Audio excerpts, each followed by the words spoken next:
Hi, my name is Alan Villa. I'm one of the founders and Chief Innovation Officer at Klipfolio. So today we're going to be talking about KPIs.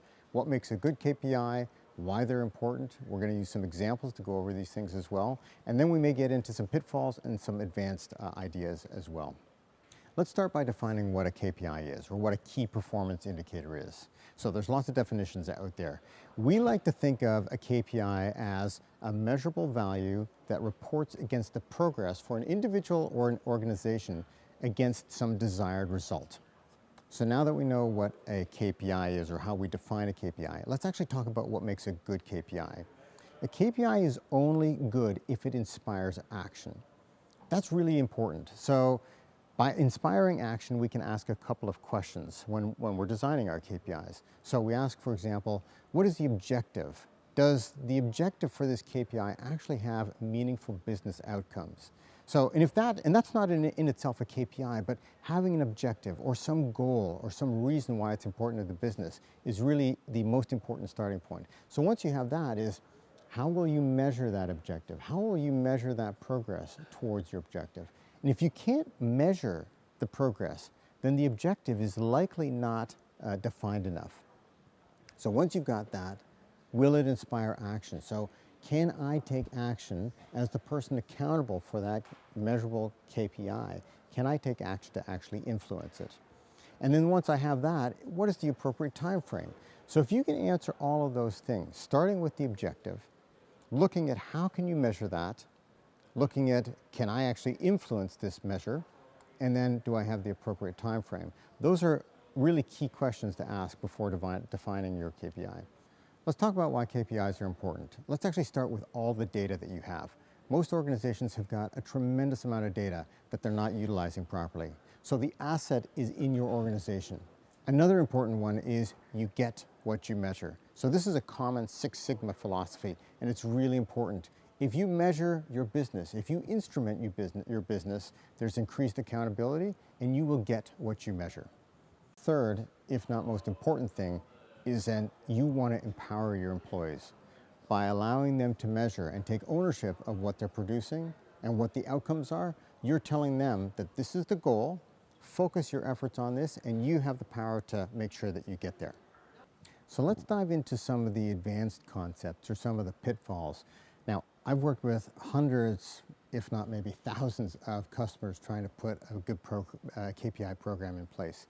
So a couple of things to know about key performance indicators. By definition, monitoring anything is a lagging indicator. And the way you need to think about this is this something like revenue, which is an outcome of some earlier process? Or is it something like how many people actually walked into my store, which you could consider a leading indicator to revenue? Now, always keep those things in mind. Which things will impact other things down the line? Now, let's take a look at averages. Averages, as I'm sure you've heard, averages will lie, aggregate data will lie. So it's important when you're looking at any sort of result to actually go one step further. So if you have revenue that is pointing to the right and slightly up, you may not understand that if you take a look at that by geography, some areas may be underperforming while other areas may be overperforming. So again, always go one step further and take a look at the segmentation inside of your data.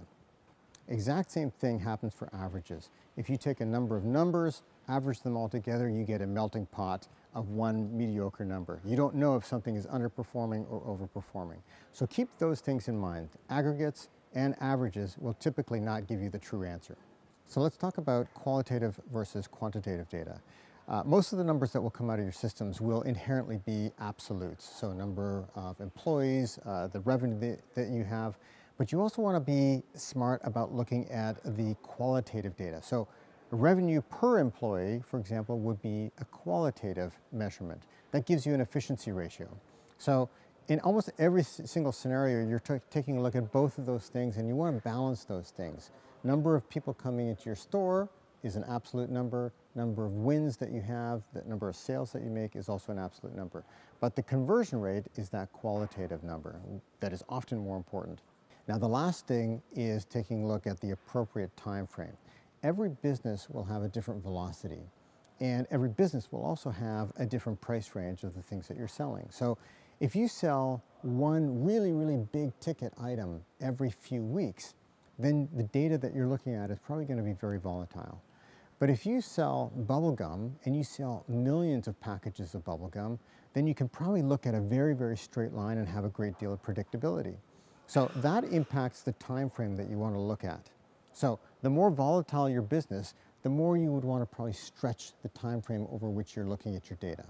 The more voluminous your business, the more you want to be able to be granular about that time frame. So the bubblegum company probably is okay looking at daily or weekly data, whereas the company that only has a few sales every few weeks, maybe you need to look at a month or a quarter to get a better sense of what the trends are. All right, so we've covered a lot of ground. We've taken a look at what KPIs are, what makes them good. We've taken a look at some examples and some advanced concepts. So the next question that many people ask me is, how do I actually get started? So one of the things a lot of customers will start doing is they'll start monitoring way too much data. So I'd advise you to start with something simple, something that is meaningful.